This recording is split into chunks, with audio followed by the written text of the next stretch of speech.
Hi everyone, welcome back to Thrive with Sushmita. I have a question for you.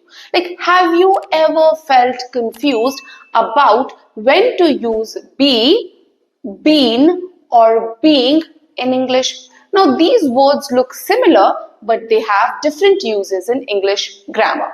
In today's video, we will talk about its usage in simplest way possible, and I will explain it to you so that you can understand it well. So stay with me till the end so that you get a clarity how and when to use be, been and being. Let's get started. So let's first understand the word be, which is be.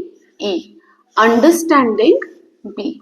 Now this is from the root form of to be.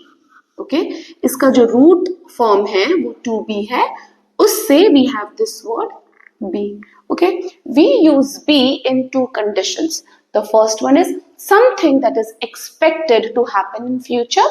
Okay, something that is expected to happen in future. Or, and the second way we can use this be is like a general condition, a normal state or a normal condition. Okay, so first see how we can use be in sentences where something is expected to happen. Okay, be is used with modal verbs. Now what are modal verbs? Like can, could, should, would, right? You know that we have this list of modal verbs, right? So we use be with them.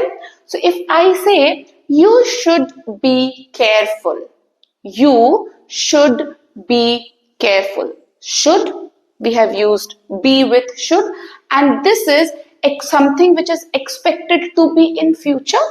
You should be careful, something that is expected out of you to behave or happen in future, right? In the second sentence, if we see, she will be here soon. I'm using here, which means this is not happened. This is expect, or she is expected to be here soon in the future. It has not happened, right? So when be used with a modal verb, it shows something that is possible, necessary, or expected to happen.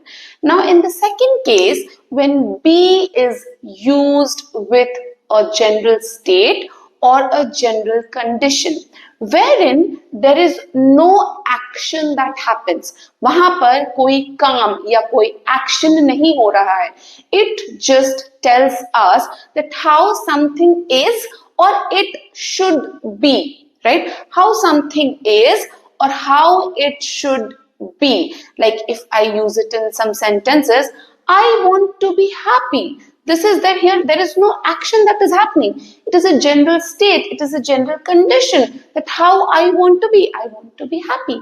He dreams to be a pilot. He dreams to be a pilot. As of now, no action has happened. This is the state that he wants to be. Right? So in these two conditions wherein something that will happen in future or to demonstrate or show something that is, a condition, a natural condition. Final thought is we use be, B-E-B, we use be for something that is not talking about the present. It is about a possibility in the future or an expectation in the future or just a general state. Now let's move on to been. B-E-E-N-B. Now been is the past participle of the word be. B-E-B. So be का past participle form है been, and it is always used with the auxiliary verbs has, have and had. Has, have and had. So this talks about or tells about an action that happened in the past which may or may not. Please remember, an action that started in the past, that began in the past, but may or may not continue in the present. Okay, it talks about those situations. Now, has, have, and had. Let us see some sentences with it. For example, she has been sick for 2 days. She has been. Now, has के साथ been. She has been sick for 2 days. I have been to London. I have been to London, which means I went in the past. Now I am not in London. The action that started there, it has ended there. So I have been to London, okay? They had been best friends since childhood, which means they were friends in the childhood. They are best friends even now. It's an action which started in the past. It is continuing in the present also. So the best way to remember, or the quick tip here, is that wherever you see has, have, or had telling about some action, so we use been in that case. Now let us understand being. B-E-I-N-G. Being. So basically it is the present. Being is the present participle of the word be. Okay. And it talks or tells us about an action which is continued. It is a continuous state or behavior.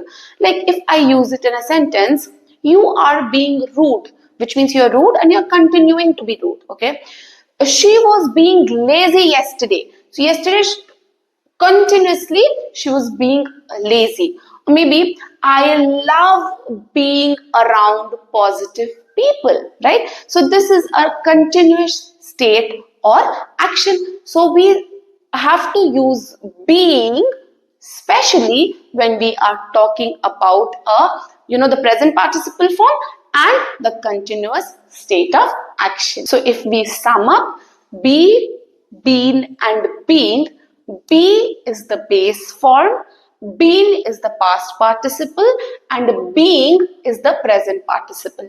We use be, which is be, with modal verbs. We use been with auxiliary verbs like has, have, had, and we use being to show a continuous state or behavior. So this was all about be, being, and being. So try and make sentences with it of your own. And if you have liked this video, please don't forget to like and subscribe our channel. We will meet in the next video. Till then, keep shining, keep smiling, keep growing, and keep thriving. I will see you in the next video. Till then, take care. Thank you so much.